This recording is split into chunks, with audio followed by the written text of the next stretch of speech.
여러분 안녕하세요. 오늘 대통령 선거일이어 가지고요. 부득이 사이버 강의를 하게 되었습니다. 이제 학기가 마지막으로 치닫고 있습니다. 그래서 이번 시간에는 사이버로 하는데 시험 출제에 대한 내용들을 얘기하도록 하겠습니다. 네, 여러분 기말고사에 대한 예제 이런 문제를 내도록 하겠습니다. 맨 먼저로는요, 이런 걸 내도록 하겠습니다. 여러분들이 기독교 가치와 윤리의 교재가 되는 책, 정의와 사랑의 윤리,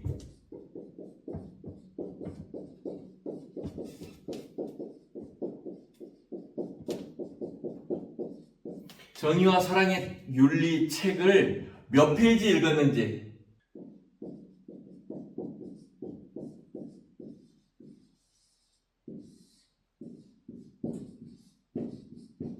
네, 여러분들이 정의와 사랑의 윤리 책을 대학생이면 교재를 가지고 얘기해야 되는 건데 그 책을 몇 페이지 읽었는지, 제가 바라기는 500페이지를 기준으로 합니다만 여러분들이 얼마나 읽었는지 양심껏 그냥 쓰면 됩니다. 여기는 여러분들이 속일 필요도 없고요. 쓰신 분 0페이지부터 시작해서 500페이지 이렇게 쓰면 여러분들이 쓴 점수를 그대로 드리도록 하겠습니다. 무슨 얘기냐면 모두 다에게 같은 점수를 드리도록 하겠습니다. 근데 나는 안 읽었다, 그래도 0이라고 쓰시기 바랍니다. 한 페이지라도 읽은 사람은 1 이렇게 쓰시면 좋을 것 같습니다. 두 번째 문제, 우리가 기독교 가치와 윤리라고 하는 과목은 인문학 과목이라고 그렇게 얘기했습니다. 그래서 인문학이란 무엇인가 라고 하는 것을 시험 문제로 내도록 하겠습니다. 인문학이란 무엇인가 라고 하는 것을 여러분들이 수업 시간에 들었던 것, 또 여러분들이 공부했던 것, 이런 것들을 잘 써주시면 되는데, 중요한 건 수업 시간에는 이런 걸 들었었는데 나는 거기에 대해서 어떻게 생각한다 하는 자기 의견까지 포함해 주시면 좋겠습니다. 자, 그러면 잊어버리신 분들도 많으실 것 같아서 인문학에 대해서 간단하게 다시 한번 말씀드리도록 하겠습니다. 인문학이라고 하는 것은 인문 더하기 학, 이렇게 이제 얘기할 수 있겠습니다. 인문학이라고 하는 것은 인간의 문의에 대해서 공부하는 겁니다. 인간의 문의. 사람 인자를 쓰고요, 그럴 문자를 쓰는데 이걸 옛날에는 문이문이라고도 했었거든요. 여러분들 바람이 살랑살랑하고 불어오면 그걸 바람결이라고 하죠. 또 연못에 돌 같은 걸 하나 던지면 이렇게 물결이 치는데 이 물결이라고 하는 것도 있습니다. 그런가 하면 여러분들 책상을 한번 보시면 책상을 이렇게 대패질해서 놔둔 것인데 나무에 보면 나뭇결이라고 하는 게 있습니다. 마찬가지로 사람이면 사람의 무늬가 있다고 하는 것입니다. 그래서 사람의 무늬에 대해서 공부하는 것이 이 과목이다. 사람의 무늬를 어떻게 공부했었는가? 옛날에 그리스 로마 신화라든지 아니면 수메르 신화라든지 혹은 이스라엘 신화라든지 단군 신화라든지 이런 걸 보면요, 과거에는 주로 신화였어요. 신화. 무슨 얘기냐면 신에 대한 얘기를 했다고 하는 것이죠. 신에 대한 얘기를 했어요. 그래서 신이 어떻게 했었다, 이런 걸 가지고 사람을 어떻게 생각할 것인가, 이런 부분에 대해서 이제 공부를 했다고 하는 것이죠. 그러다가 르네상스 시대가 다가오죠. 그러면 르네상스에서 가장 중요한 건 뭐냐면 신에 대한 관점이 비로소 인간에 대한 관점으로 바뀌었다고 하는 거예요. 인간에 대한 관점. 네, 신에서 인간으로. 이게 르네상스 시대입니다. 인간에 대해서 공부하는 것이 주된 포인트가 된 것이죠. 그래서 이 르네상스 시대를 다른 말로 인문주의라고 합니다. 인문주의. 사람에 대한, 도대체 사람이란 무엇인가 하는 것을 연구하는 것이라고 하는 것이죠. 그러다가 이제 그 근대에 이르기까지는 문사철을 공부하는 사람들을 인문학을 한다 이렇게 얘기했던 거 기억나시죠? 네, 문은 문학입니다. 그리고 사는 역사학, 그리고 철은 철학 이렇게 되는 것이죠.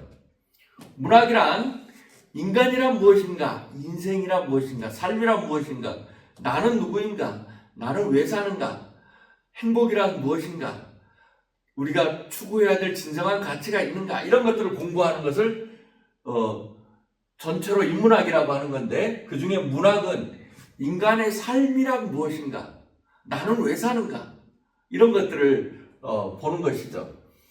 철학은 인간들의 질문에 대해서 연구하는 것입니다. 예를 들면 나는 누구지? 나는 왜 살지? 뭐 이런 거. 문학은 삶에 집중하고 있다면 철학은 질문에 집중하고 있습니다. 그런가 하면 역사는 뭐냐면 인간의 삶과 인간의 질문들이 시대를 따라서 똑같게 오지는 않았었거든요. 어떤 건 질문을 강하게 할 수도 있고, 어떤 건 약하게 할 수도 있고요. 어떤 건 전혀 다른 얘기를 질문할 수도 있고요. 우리가 지금은 스마트폰을 가지고 스마트 출결을 하는 데 있어서 내가 조금 늦었는데 교수님이 출석으로 인정해 주실 수 있을까? 이렇게 생각하는 것들이 질문이라면, 여러분들이 태어나던 20년 전에는 스마트폰 자체가 우리나라에 그렇게 활성화되지 않았었거든요. 그러면 그 당시에는 그런 질문이 있는 게 아니고 다른 질문들이 있었겠죠. 제가 대학 다녔을 때는 학교에서 배우는 수업들이 굉장히 다양했었는데 아직도 고등학교 비슷한 과목들을 많이 배웠어요. 예를 들면 교련이라든지 체육이라든지 이런 과목들도 있었거든요.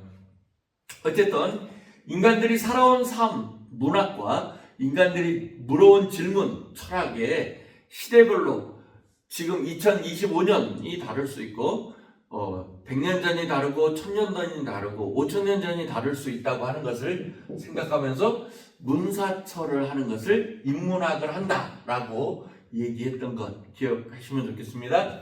그리고 점점 인문학의 범위가 좀 확대되는 그런 경향이 있었어요. 전에는 문학, 철학, 역사 정도였었다면 이제는 한 장의 그림이라든지 한 폭의 그림이라든지 아니면 한 편의 시, 노래 이런 것도 인간에 대해서 얘기하는 것이죠. 아마 우리나라에서 남북한이 나눠져 있는데 이등병의 노래라고 하는 그런 노래를 남한 사람이 지었는데 북한 사람들도 다 자기네 나라의 노래인 줄 알고 부른대요. 그런 것들도 있습니다. 하여튼 한 편의 시가 이게 인간이다, 인생이다 이렇게 보여주기도 하죠. 그림도 마찬가지죠. 어떤 사람의 그림을 보면 이렇게 밝고 환한 환희 그러면 밝은 온 가족이 다 함께 웃고 있는 걸 보면 저게 행복이겠구나 이렇게 느낄 수도 있고요. 또 뭉크라든지 이런 절규 이런 것들을 보면 사람들이 저렇게 절규할 수도 있구나. 인생이라고 하는 게 꼭 웃는 것만 있는 건 아니구나. 이런 것들을 이제 생각해 볼 수 있죠. 그리고 이제 우리가 사는 21세기라고 하는 2025년 6월 3일 현재 우리가 지금 투표하고 있는 이 현재 잠깐 보신다 그러면요 이럴 수 있습니다. 뭐냐면 21세기의 인문학이라 그러면 나와 나를 포함한 모든 사람들을 이롭게 하는 학문 혹은 행복하게 하는 학문 이렇게 얘기할 수 있겠습니다. 나와 나를 포함한 모든 사람을 이롭게 하는 학문, 또 나와 나를 포함한 모든 세계를 좋게 하는 학문, 나와 나를 포함한 모든 우주를 이롭게 하는 학문을 인문학이라고 할 수 있겠습니다. 그렇다고 한다면 여러분들의 전공은 무엇인지 잘 모르겠어요. 여기 모든 전공들이 다 들어와 있기 때문에 자기 전공을 한번 대입해 보시죠. 내 전공이 뭐다? 어문학부다. 그러면 나는 이게 인문학인지 아닌지, 혹은 내 전공이 음악이다 그러면 문화예술학부라 그러면 내 전공이 인문학인지 아닌지, 또 내 전공이 경상이라 그러면 경상이 인문학인지 아닌지, 혹은 사복이라 그러면 사복이 인문학인지 아닌지, 사범이라면, 스포츠 과학이라면 뭐 어느 학부든지 디자인 영상학부면 디자인 영상학부, 어느 학부든지 내가 하고 있는 전공이 인문학인지 아닌지 한번 물어보고 내가 왜 이 과목을 공부한다, 이런 것들을 쭉 정리를 잘 해주시면 그게 바로 좋은 답안지가 되겠습니다. 인문학에 대한 것들을 물어본 것입니다. 그리고 이제 세 번째를 생각해 보도록 하겠습니다. 우리 백석대학교는 인문학을 어떻게 공부하냐? 그것은 기독교를 가지고 인문학을 공부한다라고 이제 얘기했었죠. 그래서 기독교란 무엇인가? 라고 하는 질문을 세 번째 문제로 드리겠습니다. 기독교란 이게 우리나라 말이 아니라고 수업 시간에 말씀드린 것 기억하시죠? 네. 기독교란 맨 처음에 이스라엘 말에서 메시아, 이 말이 있었는데, 이 말은 무슨 뜻이냐면 머리에 기름 부음을 받았다 하는 것입니다. 누구의 머리 위에 기름을 이렇게 쏟는 거예요. 올리브유라고 하는 것을 어떤 사람의 머리 위에 이렇게 쏟으면 주변에 있는 사람들이 알기를 이제 이 사람이 뭔가 하겠구나, 이런 생각을 하게 되는 것이죠. 기름 부음을 받았다, 그런 뜻입니다. 써볼까요? 기름 부음을 받았다. 이 말이 이스라엘 말이었는데 이 말이 그리스로 옮겨가면서 뭐라고 바뀌냐면 이렇게 바뀝니다.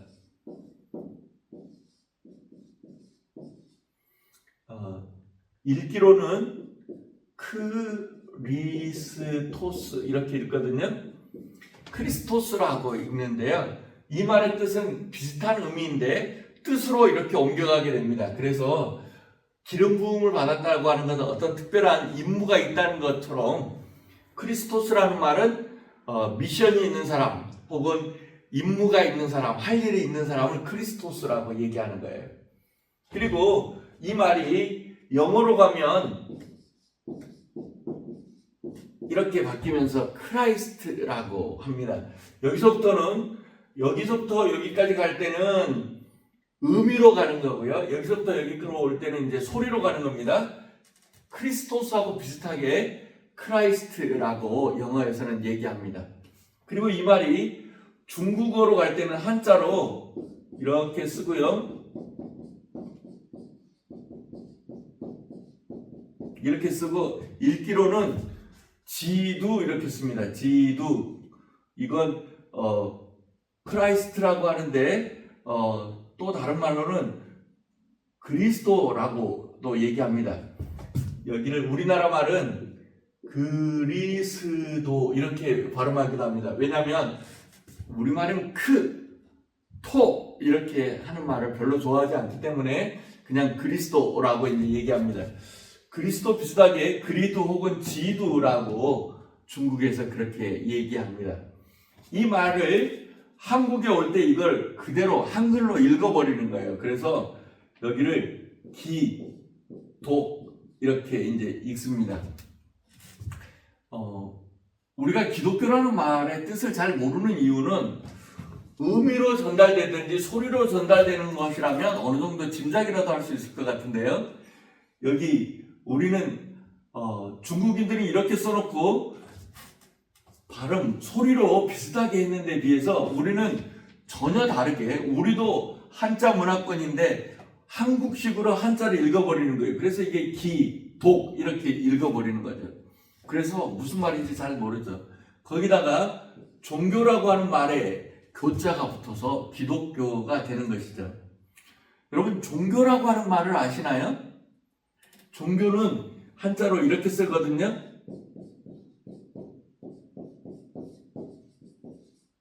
종교는 이렇게 쓴데 이 종자가 마루종자라고 하는 것입니다.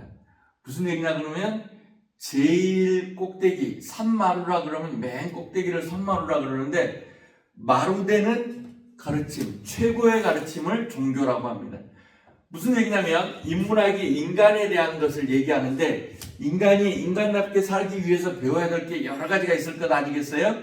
그 중에 최고의 가르침을 종교라고 얘기한다 그러면 기독교는 뭘 최고의 가르침으로 얘기하는 거냐면 구원을 최고의 가르침으로 얘기하는 거예요. 그래서 이제 아랫부분을 다시 지우면서 다시 한 번 더 살펴보면 이렇습니다. 기독교는 무엇을 최고의 가르침으로 하냐면 구원을 최고의 가르침으로 얘기하는 거예요. 여기 메시아라는 말이 어떤 뜻이냐면 구원을 위해 기름 부음을 받았다라고 해석하는 것이죠. 크리스토스도 무슨 임무가 있냐라고 얘기할 때 구원의 임무가 있다고 얘기하는 것이죠. 그래서 기독교는 다른 말로 구원에 대한 종교라고 얘기할 수 있어요. 그러면 구원자를 누구로 보느냐고 할 때 성경에서 말하는 예수님을 구원자로 보는 거예요. 예수님을 구원자로 보아서 기독교는 다른 말로 하면 예수교라고 얘기할 수 있습니다. 뿐만 아니라 그리스도교라고도 얘기할 수도 있어요. 또 서양처럼 발음하면 크리스트교라고도 얘기할 수 있습니다. 기독교, 예수교, 그리스도교, 크리스트교 다 같은 얘기입니다. 이것을 또 한마디로 어떻게 얘기하기도 하냐면요. 예수님이 구원자라고 하는 말을 하기 위해서 예수 그리스도라고 얘기합니다. 예수 그리스도. 네, 기독교는 예수 그리스도, 예수님을 구원자로 믿는 종교를 기독교라고 얘기합니다. 여기까지 기독교 낱말 뜻에 대해서 얘기했고요. 여기에 대해서 내 생각은, 나는 그 기독교에 대해서 어떻게 생각한다 라고 하는 자기의 입장을 잘 얘기해 주시면 좋은 답이 되겠습니다. 여기까지 3번 문제를 해 보았습니다. 그리고 네 번째 문제입니다. 네 번째 문제는 우리가 다 조별 발표를 했지 않았겠어요? 그죠? 내가 공부하고 발표한 게 있을 거 아니겠어요? 공부하고 발표한 것들을 정리해 보는 거예요. 나는 어떤 주제를 가지고 공부를 했었는데 그 주제는 어떤 내용이었었고 나는 거기에서 무엇을 새롭게 알게 되었다라든지 무엇을 배우게 되었다든지 무엇을 깨닫게 되었다든지 이런 자기가 공부한 걸 쭉 써 내려가시면 되겠습니다.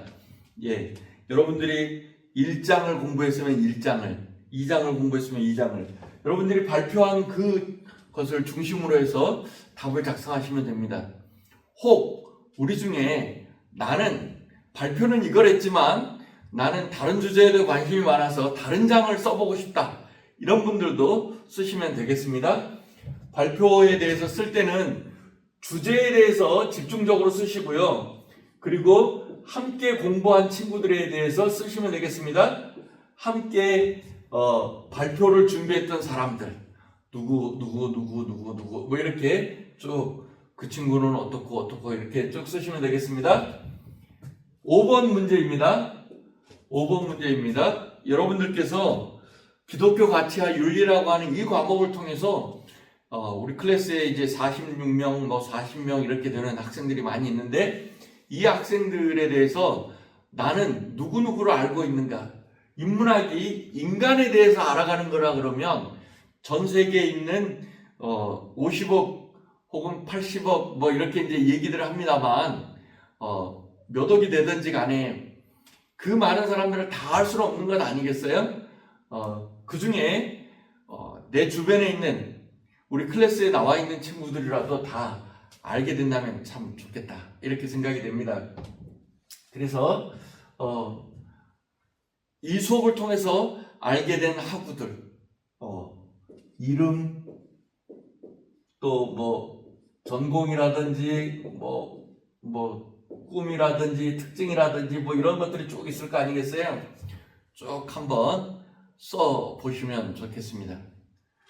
그리고 이제 마지막 6번 문제입니다. 이 과목을 통해서 새롭게 알게 된 것, 깨닫게 된 것, 좋았던 것, 이것들을 쭉 쓰시면 되겠습니다. 내가 이 과목을 통해서 인생에 대해서 많이 알았는데, 특별히 인생 중에 어떤 게 정의인지, 어떤 게 사랑인지, 어떤 게 우리가 추구해야 될 윤리인지 이걸 알게 된 거 있으면 그것들을 잘 정리해 주시면 좋겠습니다. 혹 그런 것들이 잘 생각이 안 나신 분들은 교수한테 바라는 거, 이런 거 있을 것 같습니다. 교수님, 우리 때까지는 이런 식으로 강의를 했었지만 우리 후배들은 좀 더 다른 면으로 해주셨으면 좋겠습니다. 이렇게 할 수 있게 된다면 좋겠습니다. 이렇게 시험을 보시고요. 이제 다음 시간에 시험을 볼 텐데 시험을 보시고요.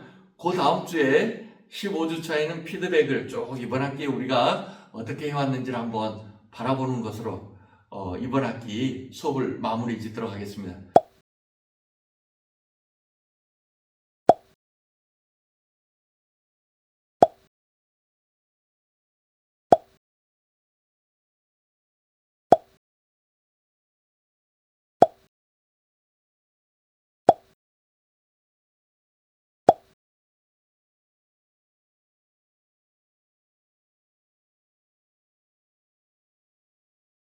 여러분들께서 교재 사랑과 정의의 윤리에 대해서 우리가 학기 시작할 때 1주차, 2주차, 3주차에 인문학을 공부하는 학생이라 그러면 500페이지 정도 읽어야 된다라고 말씀드렸잖아요.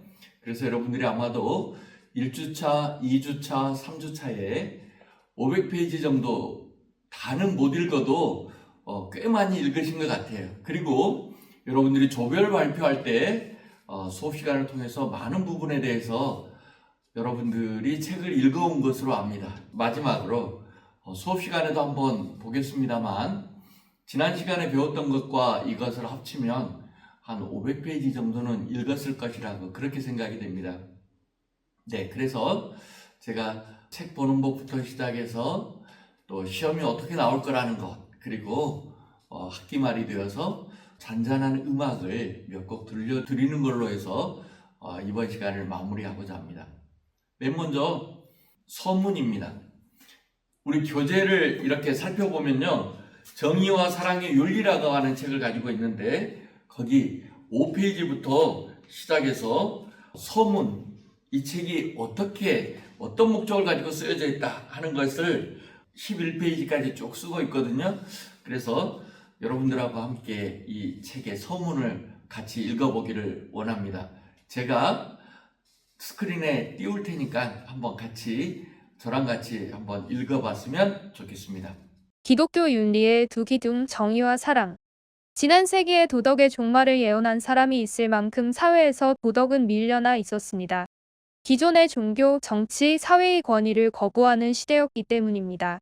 그 시대의 모토는 지금까지 금지한 것을 금지한다였습니다. 사람들은 불변하는 절대 원리를 가지고 모든 일에 동일한 잣대로 판단하는 것을 싫어했습니다. 최고의 선은 자신이 생각하는 선한 바대로 사는 것이었습니다. 자신이 원하는 것을 추구하고 가능한 한 많이 즐기고 사는 것이 최선이라고 생각했습니다. 현대인들은 도덕 관념을 초월해 사는 것 같이 보였습니다. 그들에게 절대적 도덕의 진리는 없고 상황에 따라 상대적으로 기준이 바뀌었습니다. 그 배경에는 모든 인간이 태어나면서부터 그 대면에 새겨져 있는 도덕법이 있고 이것으로 옳고 그름에 대한 판단할 수 있다는 생각이 있었습니다. 인간 이성과 양심에 대한 낙관주의가 20세기 사람들의 마음에 흘러넘쳤습니다. 그러나 인간이 가진 모든 것은 온전한 것이 아니었음이 곧 드러났습니다. 인간 내면에 있는 것을 따라 산 결과는 더 질 나쁜 사회였습니다. 이토록 기술과 사는 여건이 주어졌음에도 불구하고 개인주의와 죄악은 범람하고 말았습니다. 최근의 연구 보고서에 따르면 미국 성인의 80%는 국가의 도덕적 상태에 대해 걱정하고 있고 심지어 청년들 74%도 우려를 표하고 있다고 합니다. 기독교 윤리가 가장 탁월한 이유. 그러므로 지금까지의 인본주의적 상대적인 도덕이 실패했음을 인정하고 우리는 인간의 문화, 상황, 전통, 관습을 넘어서는 절대적 도덕 규범과 진리를 다시 붙잡아야 합니다. 어디에서 최종적 권위를 가진 도덕을 찾을 수 있습니까? 그리스도인들은 성경은 영감된 하나님의 말씀으로 모든 인생들에게 최종적이며 절대적 권위라고 믿습니다. 모든 성경은 하나님의 감동으로 된 것으로 교훈과 책망과 바르게 함과 의로 교육하기에 유익하니 이는 하나님의 사람으로 온전하게 하며 디모데후서 36-17 성경은 모든 사람에게 하나님의 거룩한 본성과 뜻을 알려주고 하나님을 따라 거룩하고 의롭고 선하고 진실한 삶을 살게 합니다. 성경에는 도덕적 명령으로 가득 차 있습니다. 성경은 규칙과 원리뿐만 아니라 윤리적 판단과 적용에 대한 풍부한 사례를 제공하고 있습니다. 성경의 이런 특성 때문에 성경을 가까이 하는 사람은 가장 윤리적인 삶을 살게 됩니다. 기독교인이 아닌 사람도 성경을 읽을 때 양심을 일깨워 이웃에게 해가 되지 않게 행하도록 돕습니다. 그것은 하나님의 말씀을 바탕으로 한 기독교 윤리의 두 기둥이 사랑과 정의이기 때문입니다.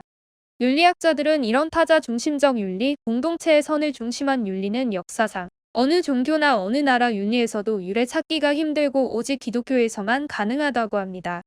기독교 윤리에서 개인 윤리는 사랑이 강조되고 사회 윤리는 정의가 강조됩니다.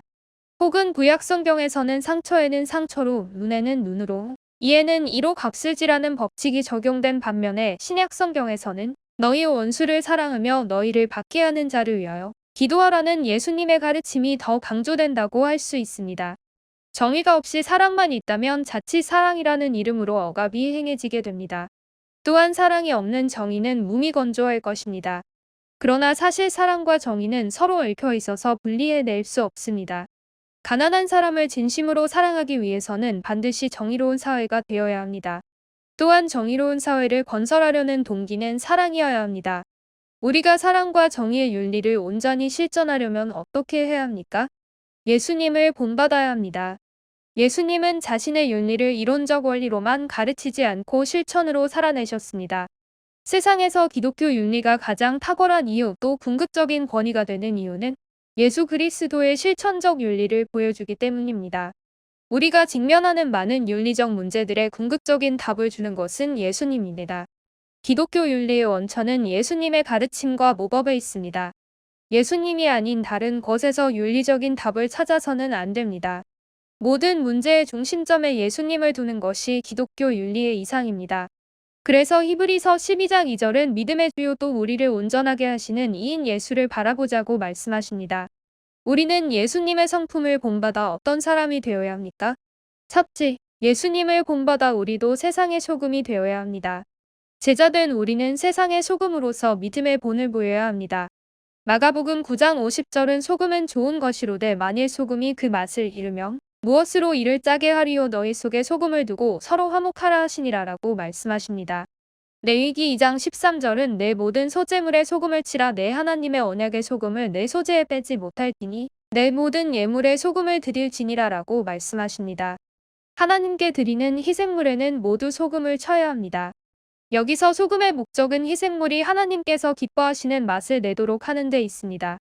로마서 12장 1절은 너희 몸을 하나님이 기뻐하시는 거룩한 산 제물로 드리라. 이는 너희가 드릴 영적 예배니라고 말씀하십니다. 우리 자신이 하나님이 기뻐하시는 제물이 되기 위해서 우리 안에 소금이 있어야 합니다. 우리가 모인 곳에 분쟁과 다툼이 생기는 이유는 우리의 교만하고 부패한 본성 때문입니다. 교만 대신 겸손, 시기와 질투 대신에 사랑을 품는 것이 소금을 우리 안에 두는 것이며 하나님이 기뻐하시는 제물이 되는 것입니다. 무엇보다 겸손히 서로를 섬기며 화목하는 공동체는 소금의 짠맛을 잃어버리지 않는 공동체입니다. 성도들이 서로 사랑하고 화목할 때 성령께서 하나 되게 하신 것은 힘써 지킬 때 세상은 우리를 통해 소금의 맛을 볼 것입니다. 그리스도인의 삶은 세상에 유익이 되며 세상이 함께 기뻐하는 영적 양식이 될 것입니다. 그리스도인이 먼저 서로를 겸손하게 섬기며 사랑하는 공동체가 되지 못한다면 우리는 분열과 다툼이 가득한 세상의 일치와 화평, 사랑을 가져다 줄 수 없습니다. 그리스도인이 먼저 나눔을 실천하지 못한다면 세상은 우리를 통해 후히 베푸시는 하나님의 은혜를 경험하지 못할 것입니다. 그럴 때 우리는 쓸모없는 존재가 되며 사람에게 밟힐 것입니다. 그리스도인이 소금으로서의 정체성을 잃어버릴 때 세상은 그리스도인을 가볍게 여기고 조롱할 것입니다. 소금의 맛을 잃어버린 우리 때문에 하나님의 영광이 가려지고 하나님의 이름이 조롱받게 될 것입니다. 지금 한국교회의 현실이 크게 다르지 않다고 생각합니다. 교회가 세속화된 것은 우리가 소금의 사명을 감당하지 못했기 때문이며 교회의 분열 역시 부패한 인간의 본성이 여실히 드러난 결과입니다. 하나님은 온 세상의 하나님이십니다. 그래서 우리는 온 세상의 모든 영역에서 하나님의 영광을 구해야 합니다. 예수님의 희생을 본받아서 참을 수 없는 것을 참고 용서할 수 없는 것을 용서하고 사랑할 수 없는 것을 사랑하고 덮을 수 없는 것을 덮는 것입니다. 이런 열매를 통해서 그리스도의 흔적을 보이는 사람이 하나님께 영광이 되는 사람입니다. 정치, 경제, 사회, 문화, 교육, 예술 등 모든 영역에서 이런 착한 행실을 통해 하나님께 영광을 돌릴 때 세상은 그리스도의 생명으로 충만해질 것입니다. 둘째, 예수님을 본받아 우리도 세상의 빛이 되어야 합니다. 부패한 세상을 썩지 않도록 하는 것이 그리스도인의 사명으로 소금의 역할이었다면 죄로 어두워진 세상의 빛이 되는 것 또한 우리의 사명입니다. 요한복음 1장 9절은 참빛 곧 세상에 와서 각 사람에게 비추는 빛이 있었나니라고 말씀하십니다. 예수님은 죄로 어두워진 세상에 오셔서 세상의 빛이 되셨습니다. 요한복음 1장 4-5절은 이 생명은 사람들의 빛이라 빛이 어둠에 비치되 어둠이 깨닫지 못하더라고 말씀하십니다. 요한복음 1장 7절은 그가 증언하러 왔으니 곧 빛에 대하여 증언하고 모든 사람이 자기로 말미암아 믿게 하려 함이라고 말씀하십니다.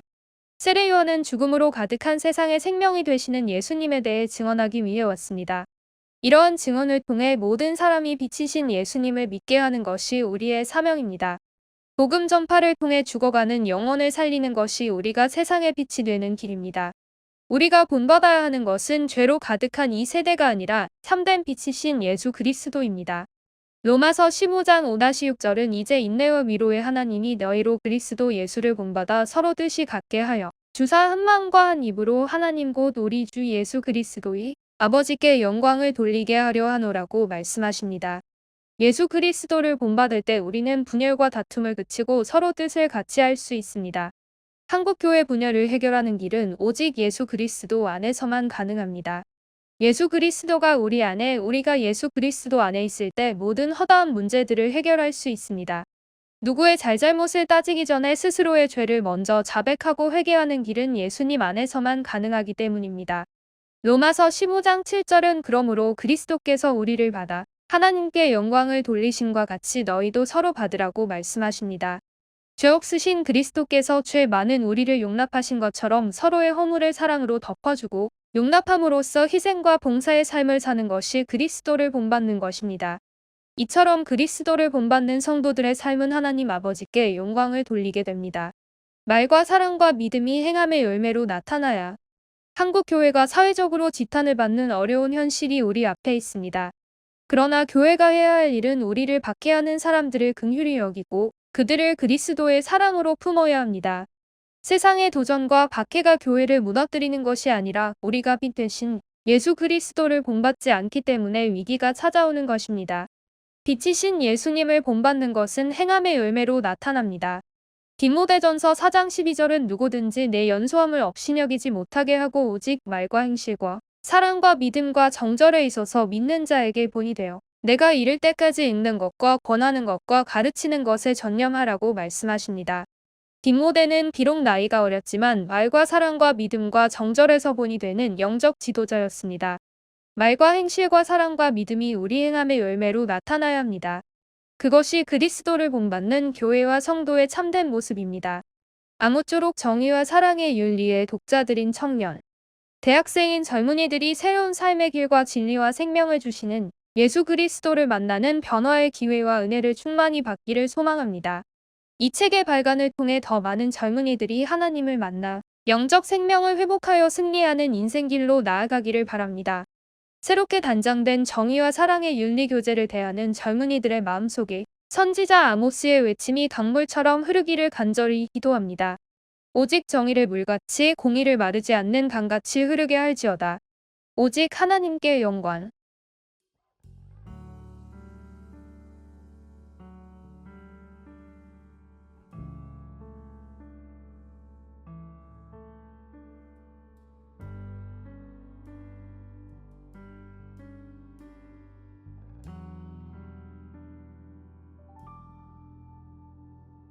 죄인을 찾아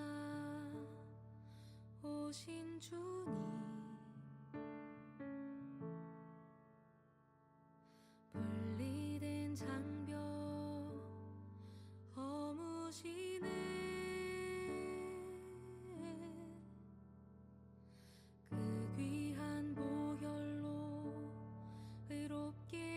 하시고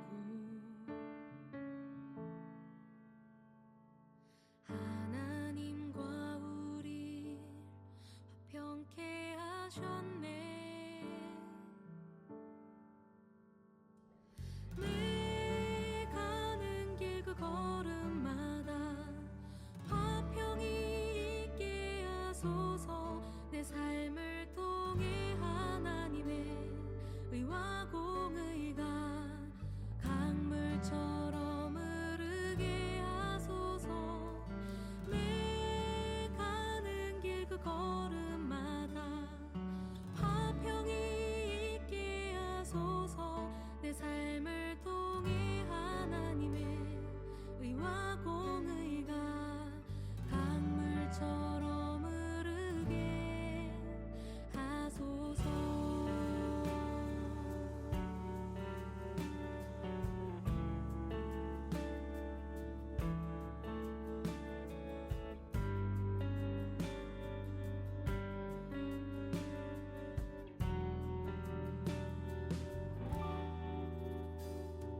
죄인을 찾아 오신 주님, 분리된 장벽 허무시네. 그 귀한 보혈로 외롭게 하시고 하나님과 우리 화평케 하셨네. 내 가는 길 그 걸음마다 화평이 있게 하소서.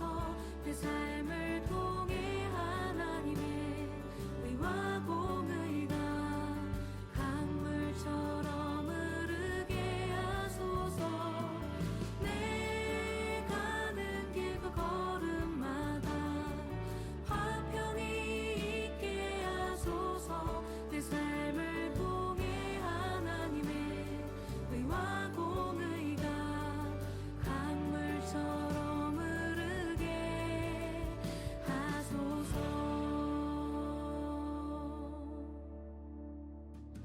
내 가는 길 그 걸음마다 화평이 있게 하소서.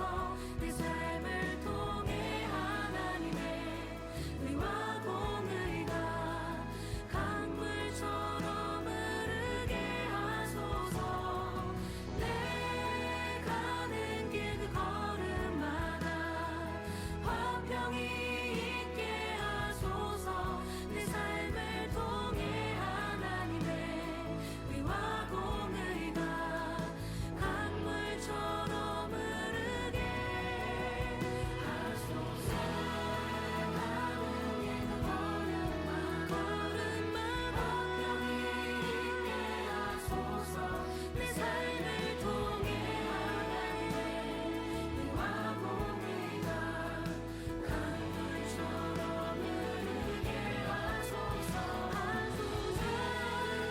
가는 길 그 걸음마다 화평이 있게 하소서. 내 삶을 통해 하나님의 의와 공의가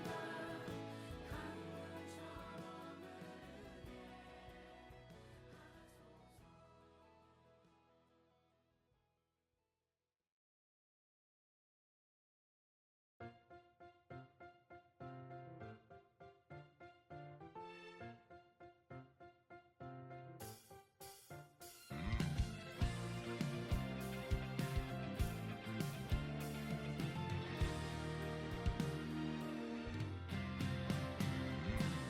한 걸음 내딛는 주의 여정이 내 삶의 이정표가 될 때에 그의 사랑 그의 놀라운 은혜 나의 맘에 들어와 나를 따라오라 하신 금소 하늘나라에서 들리는 소 우리가 그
삶의 이정표가 될 때에 그의 사랑 그의 놀라운 은혜 나의 맘에 들어와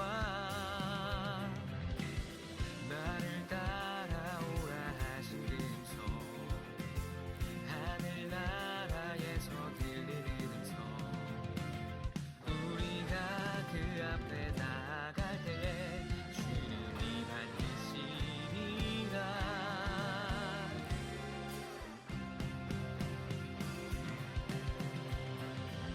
주 앞에 나 달려갈 때에 주 앞에 나서는 그날에 주님제 나 기대하오니 우리 예배를 받으소서 주 곁에 나 나아가리라 주 함께 나 걸어가리라 그 사랑 내 삶의 모든 것 홀로 높임을 받으소서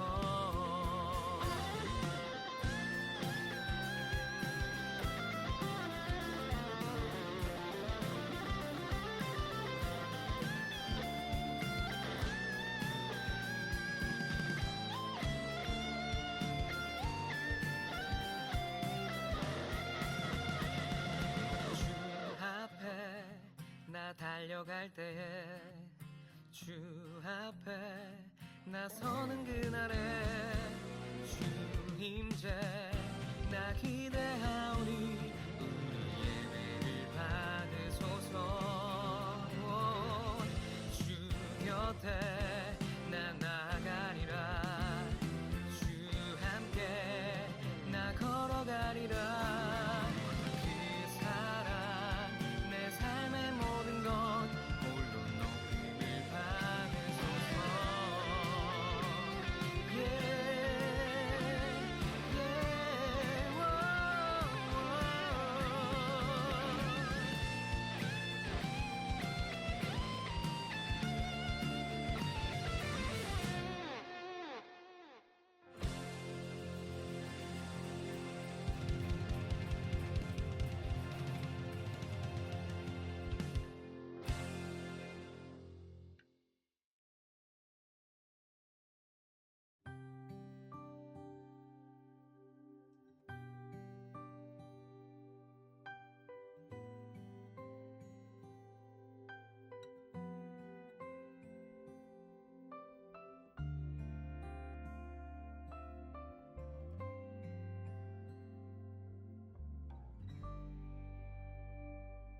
기도는 주님께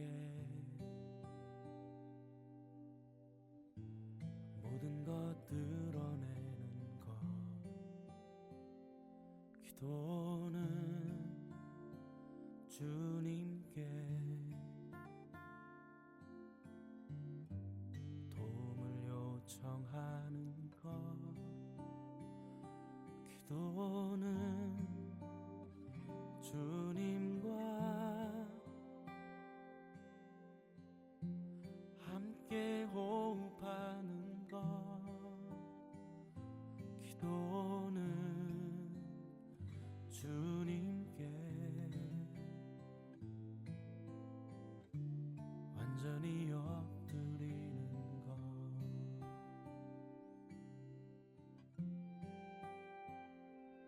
기도는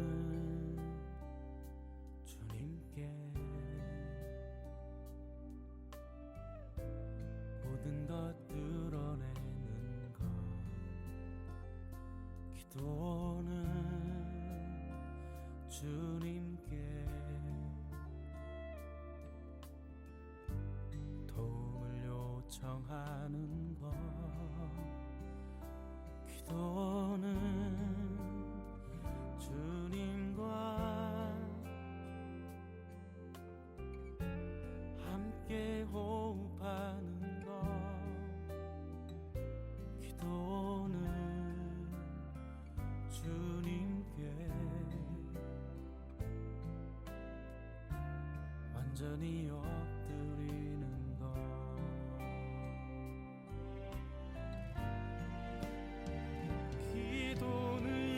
절박한 마음으로 주님께 부르짖는 것 나의 가면과 껍데기 벗어 던지는 것 기도는 주님께 멀어지 내가 돌아오는 것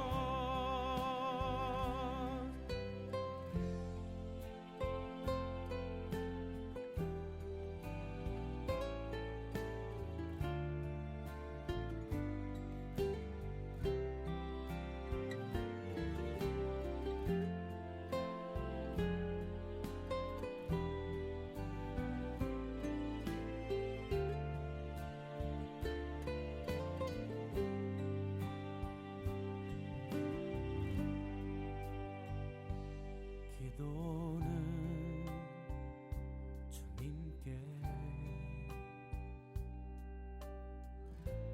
모든 것 드러내는 것 기도는 주님께 도움을 요청하는 것 기도는 주님과 함께 호흡하는 것 기도는 주님께 완전히 엎드리는 것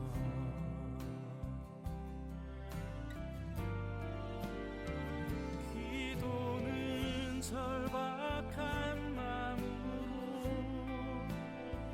주님께 부르짖는 것 나의 가면과 껍데기 벗어 던지는 것 기도는 주님께 멀어지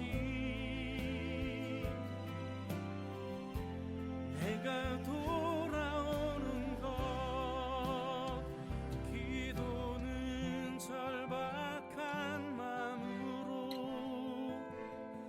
주님께 부르짖는 것 나의 가면과 껍데기 벗어 던지는 것 기도는 주님께 멀어지 내가 돌아오는 것 기도는 주님께 멀어지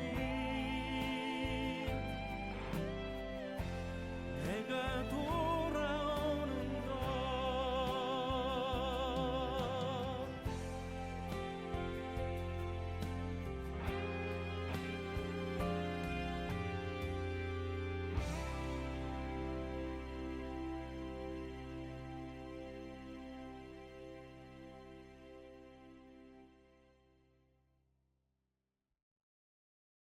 여기까지 하도록 하겠습니다. 고맙습니다.